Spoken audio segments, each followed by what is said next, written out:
Good morning, everyone, and welcome. Thank you for coming to the Preservation Matters Symposium. I'm very, very pleased to see you here, and I know that we'll have others who are joining us as the morning progresses. My name is Ken Schwartz. I'm the Dean of the School of Architecture at Tulane University, and I arrived here this summer after 24 years at the University of Virginia, and before that, 27 years in upstate New York, where I grew up, went to college, worked as a young architect, went to graduate school, and took my first teaching job.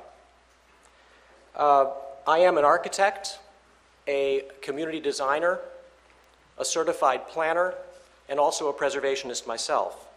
And my interest began actually when I was 17 years old as a freshman in college, where I had the good fortune to end up at Cornell University and as a part of their distinguished preservation program.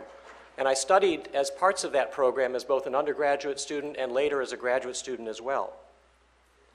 I went on to teach, in addition to architectural design and other things within the Department of Architecture at UVA, within the preservation program at UVA, and I also served on a number of boards and commissions, both within the city of Charlottesville and at the state level within Richmond.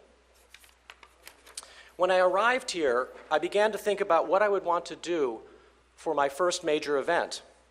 I could have done any number of issues, any number of themes. Very quickly, I focused on preservation, or more specifically, the future of preservation education at Tulane University.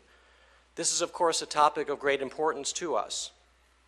Now, everyone in this room recognizes the amazing role that Dr. Eugene Cizik has played in preservation education for Tulane, for New Orleans, and well beyond.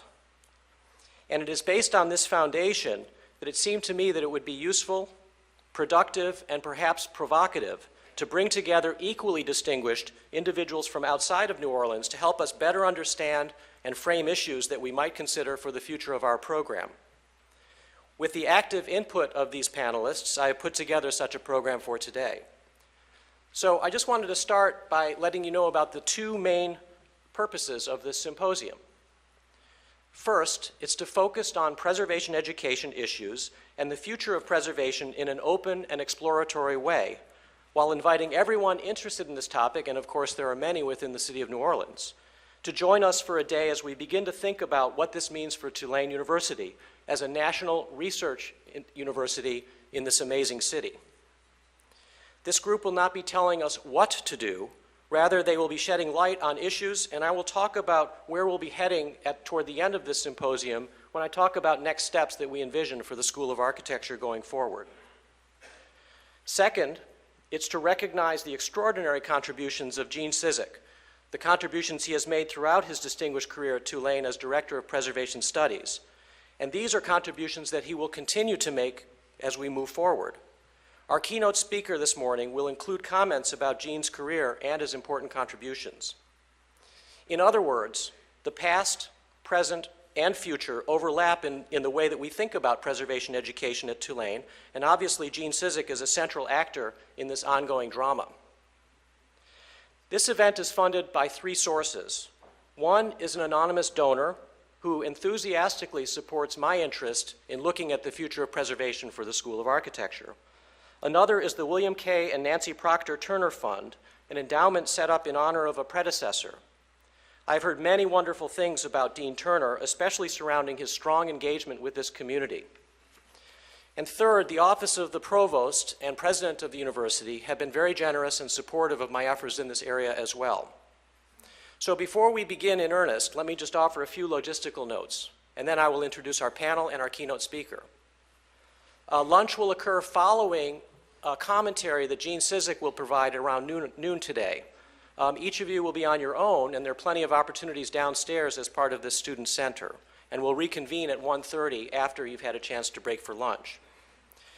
There will be no breaks per se during the morning and afternoon sessions, and therefore you should feel free to take any breaks you want. The restrooms are located out these doors to the right, and there will be coffee and water set up. I don't think the water is quite there yet. Oh yeah, it is there. Water and coffee set up all day long, so you should feel free to get up and help yourselves over the course of the morning and afternoon. We ask that you hold off on questions or comments until the end of each segment, and there are 5 of these segments over the course of the day. Our moderator will invite two questions at the end of each session, and there will also be an open discussion from the audience from 3:30 to 4:30 this afternoon, so you'll have a greater opportunity at that moment. When you do pose a question or make a comment, we ask that you keep them brief so the panel has an opportunity to respond. So, this symposium is set up with diverse perspectives on preservation presented by 6 individuals in a panel format, coming together at my invitation to talk about several topics. You can see these topics in the program, so I won't go through them at this moment. I've also included all of the bios from our distinguished panelists as well in the program, so I'm going to give a very brief introduction moving down the table to save time. Erica Avrami is the Director of Research and Education from the World Monuments Fund in New York. Daniel Bluestone is Professor of Architectural History and Director of the Preservation Program at the University of Virginia in Charlottesville. Ned Kaufman is a preservation consultant in New York and formerly Director of Place Matters and Director of Historic Preservation for the Municipal Arts Society in New York.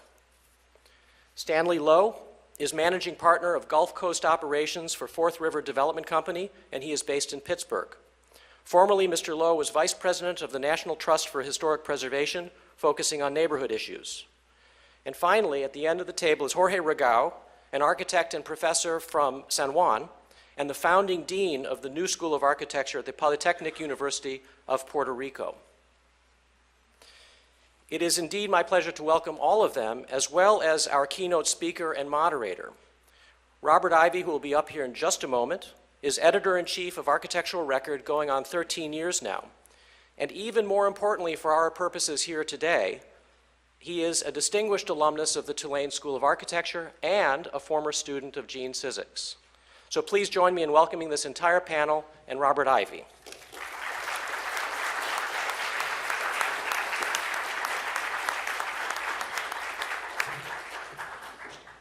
Good morning, everybody. It's early. Gee, that's a big crowd for so early on a Saturday morning in New Orleans.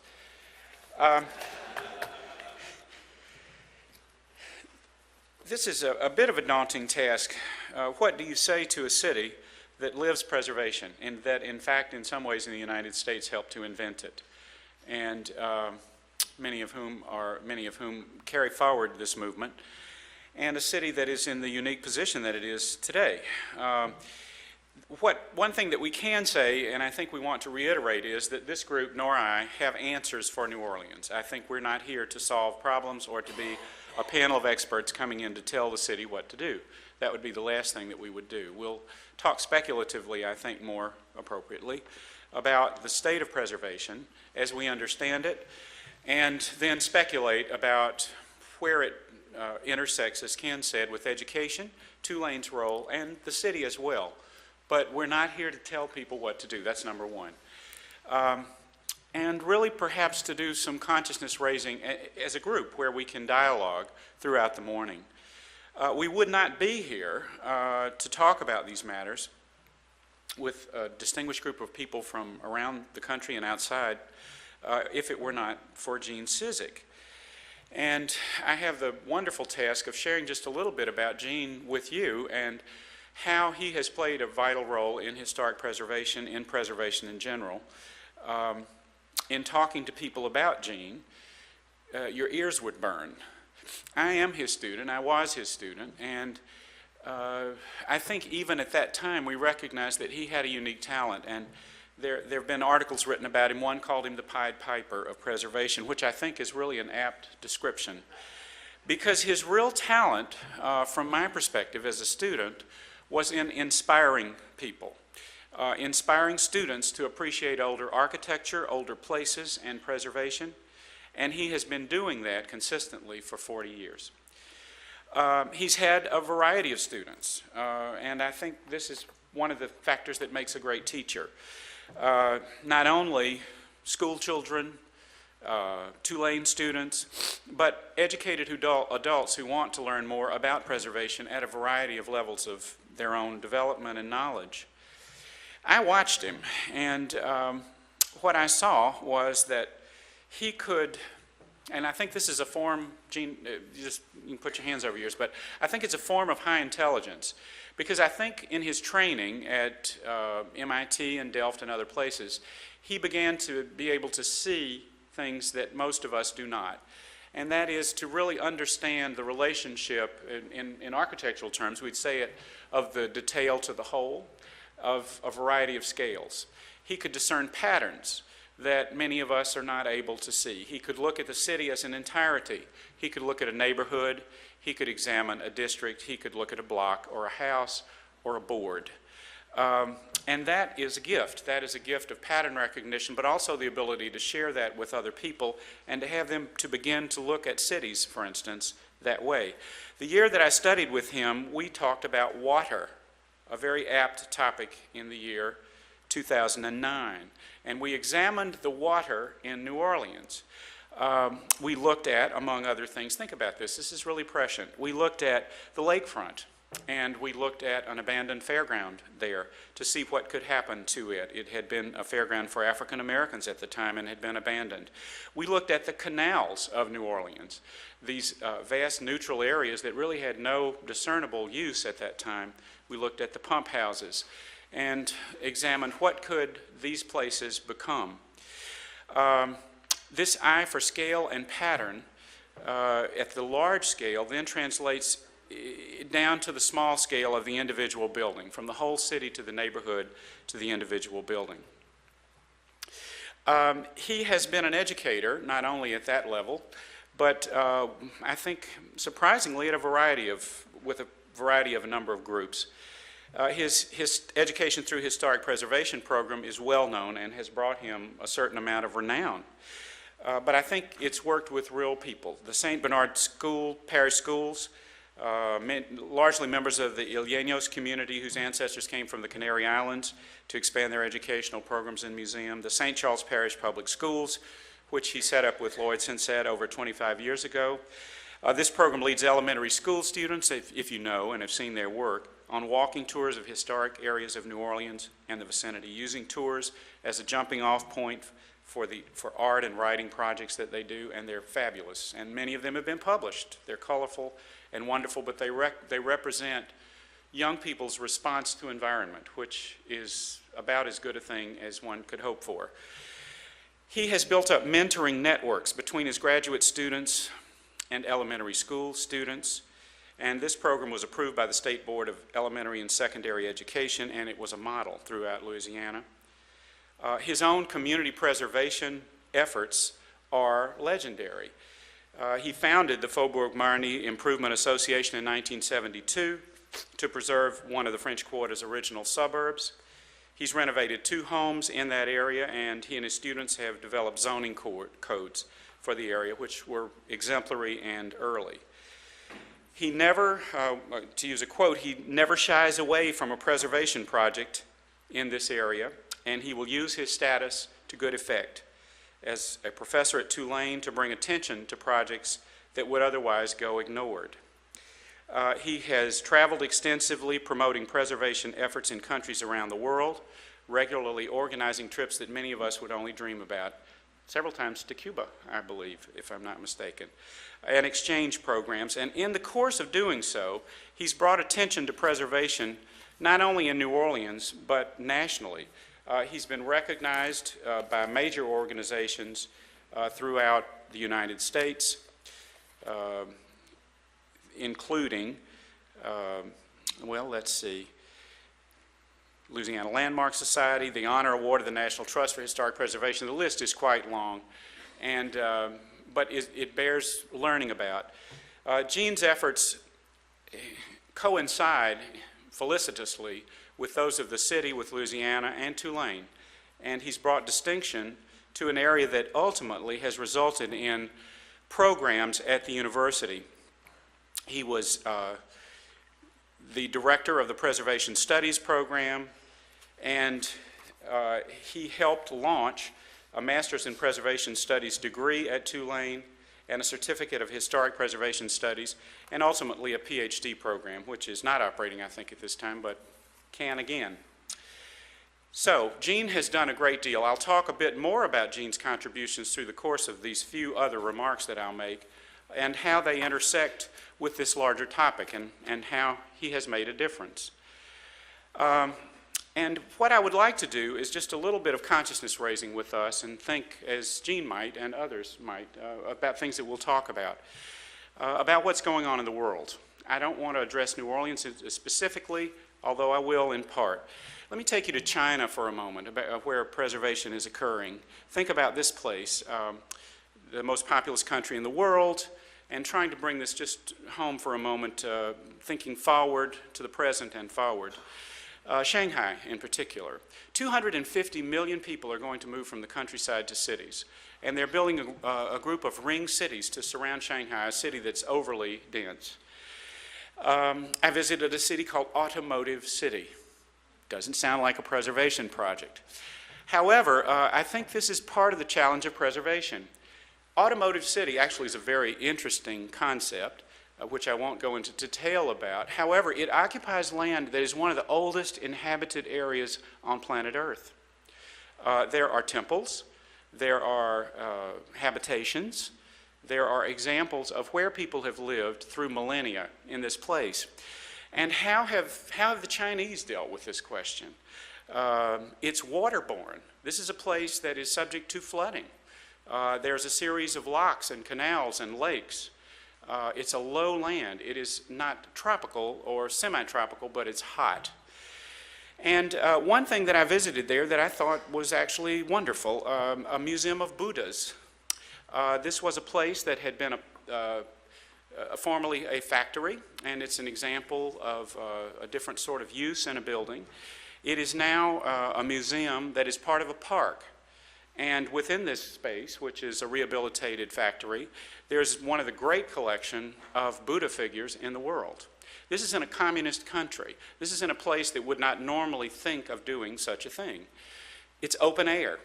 The building's walls has been removed, and one can move in and out of this building from light to shade, examine these artifacts, which are compelling, and it carries both cultural memory, if you will, authentic texture, and something of the new in the fabric of its being. It's a compelling idea. Both the sacred and profane are contained in this one place. Move to London, new and old. The waterfront has been revitalized, and actually the city is, of course, still growing and economically extremely viable. But there are projects that are 300 years old, adjacent to, in context with, projects that are brand new. The greatest work of some of the greatest architects in the world is occurring in London, on the waterfront, away from the waterfront, in stone, next to a building that is glass, by an architect like Norman Foster or Richard Rogers. Norman Foster, and recently the renovated St. Pancras Station is a magnificent example of late 19th century, early 20th century building that has been changed. It's vibrant, amazing, and changing. Cities are thriving. Cities are thriving worldwide, but the question is of authenticity in these places and of the cultures that they represent. I think the China question is particularly telling for the future because there's very little older fabric in that place. And what is to be retained there is really a question of cultural memory. How do these people represent themselves? It's a question of representation. How do you represent yourself in the 21st century? Looking back very quickly, let's look at preservation's past and think about what it has meant. Iconic buildings originally, think about that. Independence Hall being one of the first in 1813 and 1828, Mount Vernon 1850, all focused on an individual, a person, and a place. And in fact, organizations of women largely. Charleston, South Carolina, one of the first, was the first, 1931 comprehensive zoning ordinance that was passed. And then the Vieux Carré, which you're all ultimately familiar with. New Orleans was the first city to pass an ordinance for a historic district that all of you know about. The Vieux Carré Commission's first ordinance dates to 1925. And 1936, a second ordinance with preservationists like Elizabeth Werlein, who marched into the mayor's office and sat down to say that the city should preserve this area. Tulane has played a part in this. Movements of architects played a role in these preservation efforts. Richard Koch, in particular, in Louisiana, whose groundbreaking work in the French Quarter, the city, the state, helped establish guidelines that were emulated by others. And he was later joined by architects like Samuel Wilson, who was scholarly, authoritative, erudite, and accurate. And I think also fact-based. I think that's an important feature for the future to consider. I would also mention that Koch was the progenitor of the Historic American Buildings Survey in New Orleans, which documented the great works of architecture in this state. That, again, is a fact-based event, putting things down on paper at that time. He was matched by another architect, I think, who's overlooked in Louisiana, another Tulane graduate, A. Hayes Town from Lafayette, Louisiana, who worked briefly with Koch and actually went to Tulane, knew him well, but left Louisiana, went to Mississippi, and built a large legacy of our modern great buildings, but he headed the Habs work in Mississippi. So 2 states adjacent were headed by Tulaneans and produced, in the case of Town, the first drawings that the Habs program produced. Town actually began the program before he had the official word to do so. They were already up and running. I'd mentioned Bernard Lemon, who was a mentor for Gene and who Gene has written about and talked about. Bernard, an architectural historian who helped, in fact, attract Gene to Tulane, I think. Bernard worked, among other things, on an inventory of historic sites. And he mapped historic properties that came to pass in 1967 as part of the community renewal project for the New Orleans city planning. And in fact, he mentored me and generations of other students whom he inspired to love history and the history of architecture. The school has played a seminal role in that form, and that is in being, I think, authentic, accurate as Sam Wilson was, true to the subject, and bringing the most recent lessons of preservation to a generation of architects and planners. This is a distinguished roster of people who have carried forward a tradition that Gene embodies. These efforts represent the importance of changing attitudes, too. We've gone from the individual building that we described at Mount Vernon, for instance, to the district in Charleston and at the Vieux Carré, thinking about the tout ensemble, thinking about the whole neighborhood and the contribution of individual parts to a larger whole.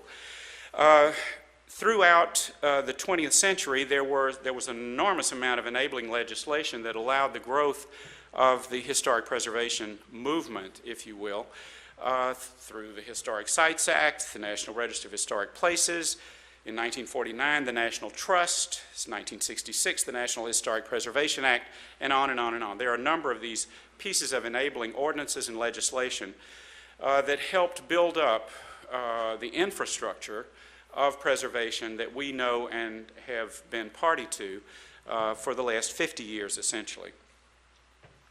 It has resulted in moving beyond that individual building to change, and preservation has evolved over this period of time. Main Street program, for instance, following Boston's Quincy Market in 1976, the Trust took on Main Street, which really was a sea change. This actually combined preservation with commercial revitalization, something that had not been widely taken up. And the approach involved transformation of cultural and commercial destination districts. They happened many places.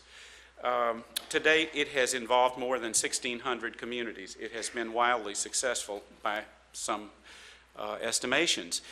Greatly compressing, New Orleans has a large number of National Register districts. I am not certain of the number, 16, 18, Patty, Gene, somebody tell me what the exact number is. Okay, and 13 local historic districts, is that correct? And one of which is the Vieux Carré Commission, which has a unique and an identifying sort of characteristic. It is separate from the other commissions. And groups like the PRC, which has become the locus, the focus of the preservation efforts here, combine those efforts with that enabling legislation, with the interested parties, and have really become a national model. Gene was one of the founding members of that group. And the universities have played a vital role in that because the individuals who were involved were actually, I mean, they were all part and party to the same movement. Tulane is also, and the city, have been the recipient and the repository of remarkable archives of information, including the Historic New Orleans Collection, which is a remarkable historic collection. I'll never forget Mr. Wilson's lectures, which were illustrated with the most amazing drawings from the 18th century in France that he was able to acquire images of through these collections. And the Southeast Historic Archive, and Gene Cizik has actually donated significantly to that. But preservation took on a sort of urgency at a certain point. I think in New York, now let me tell you just a little personal anecdote. I work in a building called 2 Penn Plaza. It's the ugliest building in New York City. It's in a guidebook as the ugliest building in New York City. 2 English ladies were walking in front of the building, and one turned to the other and she said, "Oh, look, my dear, this says this is the ugliest building in New York City." So it's a fact. It sits on the site of Penn Station. Now that means a great deal to preservationists. That is the Great and Wanton Act of 1963, the destruction of Penn Station, and it really galvanized the preservation community. It was one of the great failures. But I live in an area called Brooklyn Heights, which is one of the great success stories in New York. It was the first historic district in the city, much later than New Orleans. It was in the 1960s where a group of people basically got together and galvanized by Penn Station, among other things, determined that they were going to live in a safe and beautiful place, which they now do, and the rest is history. So from the individual building to the neighborhood, galvanized by fear in some cases, by loss, we've changed. Preservation took up the cause of landscapes in the 1970s. This really grew out of the garden restoration movement in earlier parts of the century, but it expanded very far beyond that into the parks movement, and then beyond that into something else, really something about environments, places that are larger than even buildings. This has to do with the whole world. This is the planet that we inhabit. And as such, we're going to touch on that just momentarily. A very important movement. Another change in preservation has been the movement away, not away from, but let's say the evolution of preservation as something that was held by a very few people. Think about Mount Vernon. In fact, today even the ladies of Mount Vernon represent sort of the creme de la creme who gather and guard this place, but it is a social event, and that isn't true in many cases. But we have seen what I would call the democratization of preservation, and that is the opening up of preservation into a broader arena, a broader social arena, and that is to go beyond the initial constituencies that had embraced it, to achieve maximum benefit for larger numbers of people, all sorts of people, for the communities that are affected by preservation. And it includes the social and cultural aspects of preservation. It has involved debates and challenges. Who does it attract? Who does it serve? Who will do this work? But it reflects also reality. We are no longer the world that we once were. We have changed, and we are multicultural, multiracial. We are more ethnically diverse, at least in our recognition. And we're in a different world. So the demographics have shifted, and our world has shifted. The question in preservation becomes one of representation. Representation. Who is in charge here? And that's part of what we are saying when we see this change. It used to be aligned with people in charge. These were the folks at the bank. That's who really were, and I'm being a little, with a little bit of hyperbole, but who guards the legacy? Who tells the story? And this has changed dramatically. Previously, there were just minor efforts at restoring, for instance, African-American figures, such as the George Washington Carver Monument in Diamond, Missouri in 1943, the Booker T. Washington Monument in Hardy, Virginia. But later, we've seen this democratization expand to that arena, and today we have a variety of projects involving places like the Project Weeksville in Brooklyn, the city that I live in, which is an examination of historic black communities in Bedford-Stuyvesant. And in Louisiana, you have been in the forefront of engaging the richness and diversity of your cultural heritage here. I do not need to preach to you about that because you've been exemplary in doing that in this city. Native Americans have had their own particular place within this arena, and the 1906 Antiquities Act pledged to maintain their own burial grounds, and they have occupied a specific place that deserves further study and discussion in the future. We live in a different world. We do not live just, although preservation is a local question, we live in a connected world. I began this conversation by talking about China, and we routinely travel, move around, commerce interlinks us, communication connects us. We live in a whole world. At one point, preservation had organizations like UNESCO to help. We do have the World Monuments Fund and others, but there is a need for a greater international recognition and greater cross-cultural dialogue between peoples of different parts of the world. We would like to see, people in the preservation movement, many would like to see a re-engagement with organizations like UNESCO. UNESCO we let go of in the 60s with Ronald Reagan or thereabout. In China, we've been particularly engaged in preservation issues at Architectural Record, where we've seen just a blindingly fast pace of loss of historic fabric. For instance, in Shanghai and Beijing, where the hutong, the historic lanes where people live, are literally taken down at night so that no one can see them, see the destruction. And I think bringing attention to these questions, and that is shining a light on the truth, has brought some change. It has slowed the pace in some places. And preservation has become more important in China as a result, not because of what Record did, but because of what the world did, particularly when it came to China for the Olympics. What about modernism? There's a tremendous scope, but there's a large variety of buildings from mid-century that present particular challenges for us and opportunities. Yesterday I was taken on a tour by Gene and others, and I saw, among other things, I think one of the two buildings that's going to remain with me from this trip is the Wheatley School by Mr. Colbert, who was the dean at Columbia and an amazing architect. This was a fantastic and memorable building that is languishing at the moment. And it represents, in my own mind, a problem for preservation. That is that many of the buildings built from World War II to today, they followed in an explosion of building. We needed new buildings to house an expanding population. And there is a large variety of types of buildings that were built then. Some are excellent, like that building. Some merely fill space. Some follow the models of Mies van der Rohe and Walter Gropius, using simple modules, concrete metal. And some are exquisite, like that building, and are worthy of our recognition and care.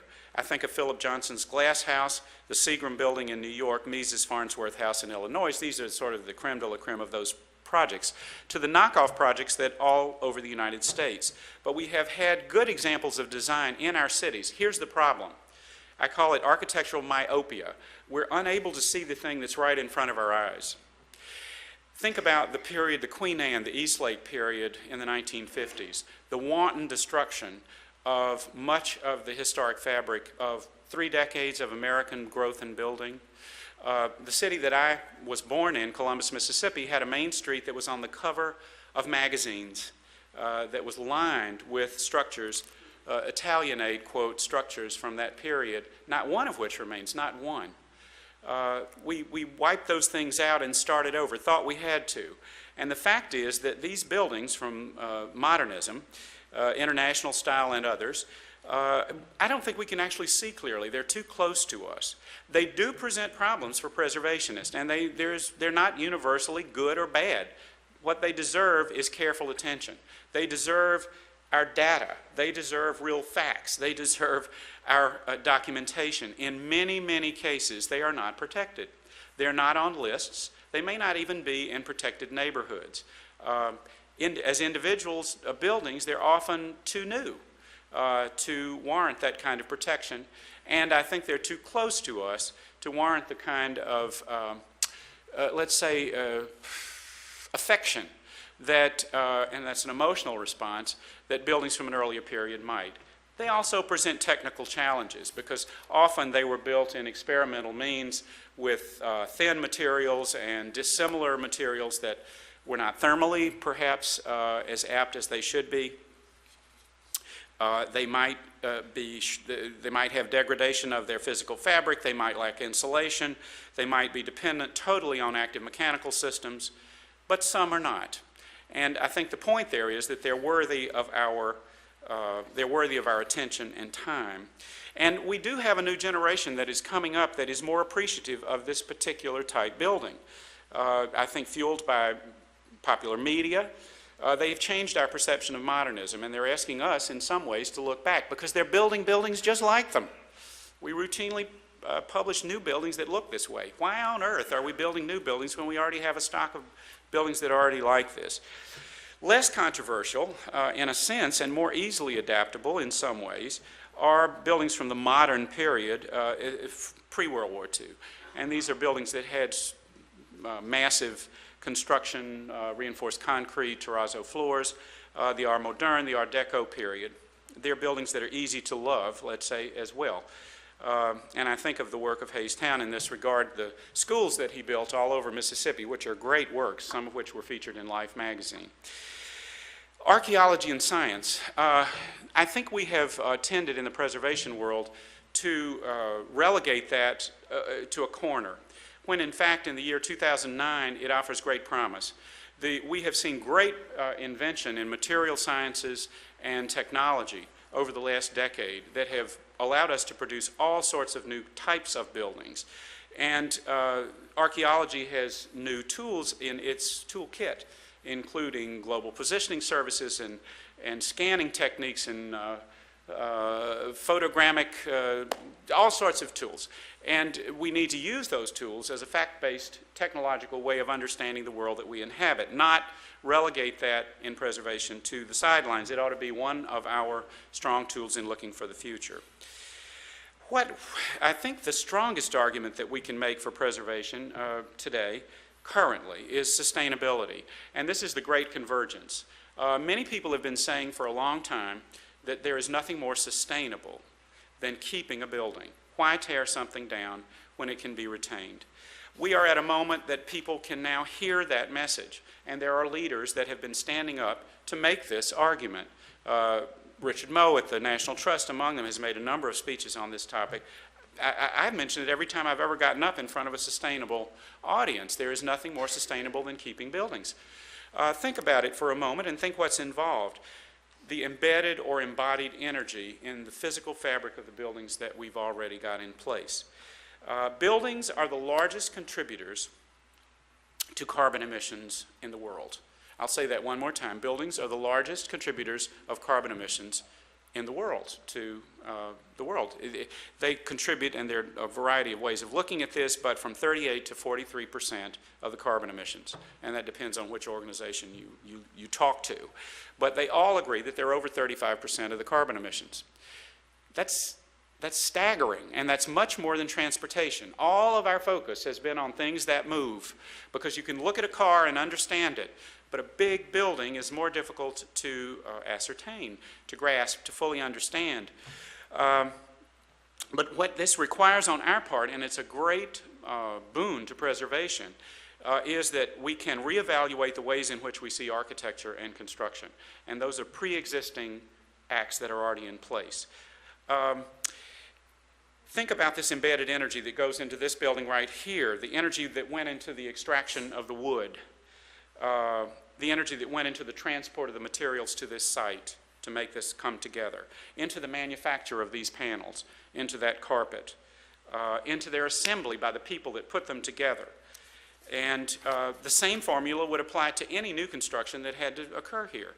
And that doesn't take into account how much energy would be involved in demolishing this place, and then hauling it, and then putting it somewhere and creating another problem for another generation.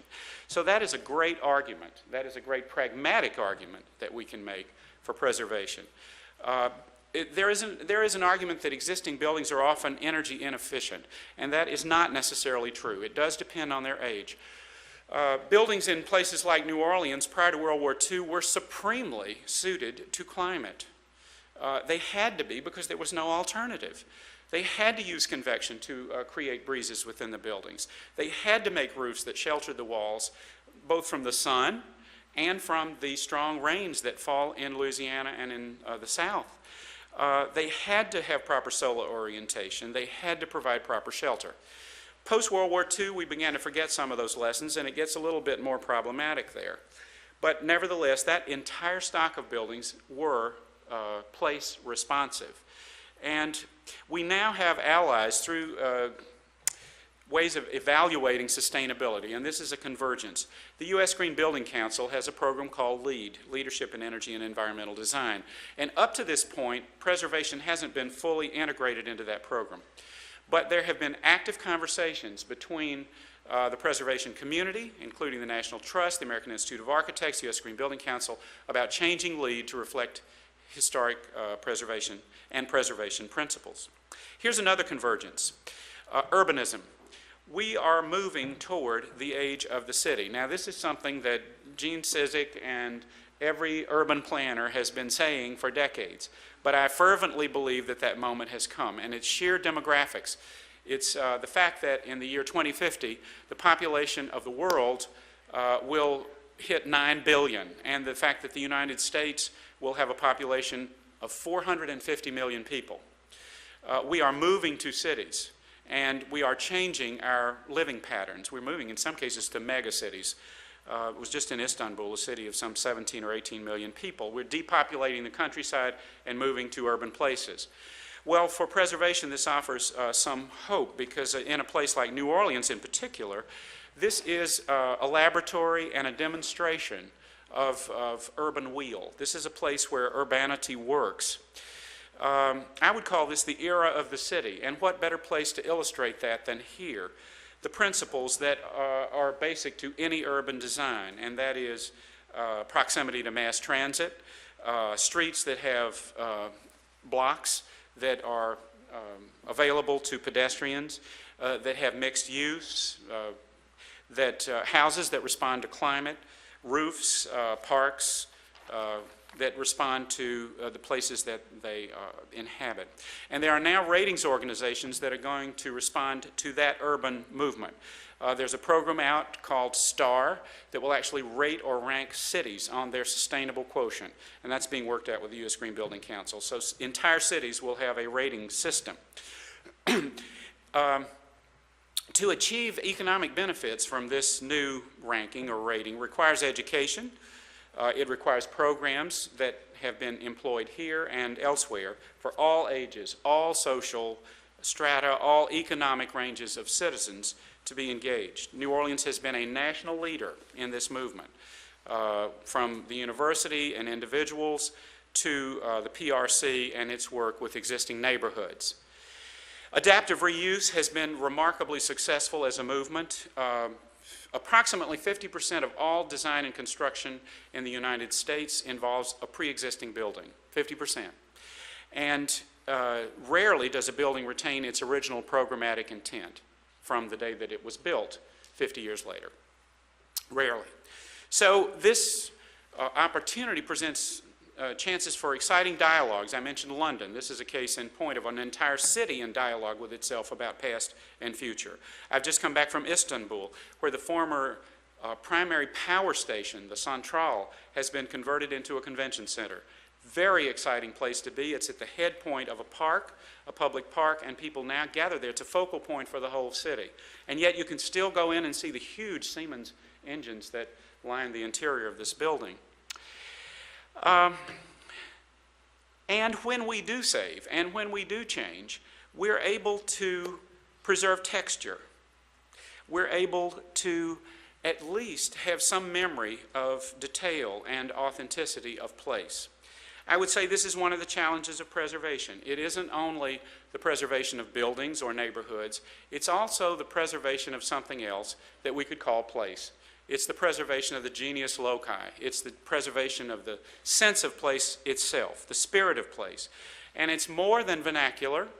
It's more than the individual building. In the face of globalization, we're all going to be challenged to try to understand who we are, where we are. You might call it cultural memory. There's a great movement toward homogenization, and The fact is that people in Egypt choose to live in houses that they see on Beverly Hills 90210. How can that change? And we will see more greenfield development. Sprawl is not dead. So we have these large questions that we face. I think one of the central questions is one of definition for preservation. I think it's loosely defined at present. Here are a variety of people representing different points of view, as do you. What does preservation mean now and for the future? And I think this definition requires the kind of debate and discussion that can come with some answers for people. It's very clear when it involves the house of George Washington. It's very different when we're talking about the world or a city. This is a harder concept to grasp and a more difficult, perhaps, topic. It involves education, who will perform the work, who will become the advocates, and who will become the constituents. It involves the social equation. Who is a preservationist? Is it everyone? And who is it for? What is the role of buildings in preservation for the 21st century? Is preservation beyond buildings? And because we've said that it is widening and has widened and is evolving. What is the role of archaeology and science? The recognition of them, of sustainability, and this question of economy. We may be in the era of the city, but what does that mean at this particular moment when we're in the downside, the deep downside of the sine curve of the economy and design and construction? Well, we're going to hear people who are discussing community engagement, sustainable solutions, retrofit, thinking about entire neighborhoods, cities, and landscapes. We know what the lessons from the past are, I hope. And one message that I would have, though, is this question for the university about this, what I would call scholarship, the role of scholarship in historic preservation, and that is a fact-based approach. To remove preservation, although we all seek strong advocates, but to remove it from merely the level of emotion to something that has something to do more with a reasoned dialogue and debate, having to do with real facts. That has to do with study. That has to do with documentation, and it has to do with bolstering our arguments and making a clearer debate. Our current economy, ironically, is a good time to plan. There will be an avoidance of the rush to greenfield development over the next 2 years, more appreciation of what is already in place. So it is a time for community development. It's a time for evaluation of the stock of existing assets, including what's here now, to prepare our arguments that link preservation with our larger international currents, such as sustainability, such as social change. Huge amounts of money are going to flow into this city. They haven't yet, but they're going to. And they're going to flow into the states. They're going to come in for school retrofit and repair. They're going to come for hospitals. They're going to come to the GSA. They're going to flow. And the question is, what are we going to do with them? This is the time, at that point, to act. And prompted by institutions like Tulane, we can act in a reasoned and a pragmatic and a logical way to make real changes for the places we inhabit, the values we espouse, and the future of our cities and our social contract.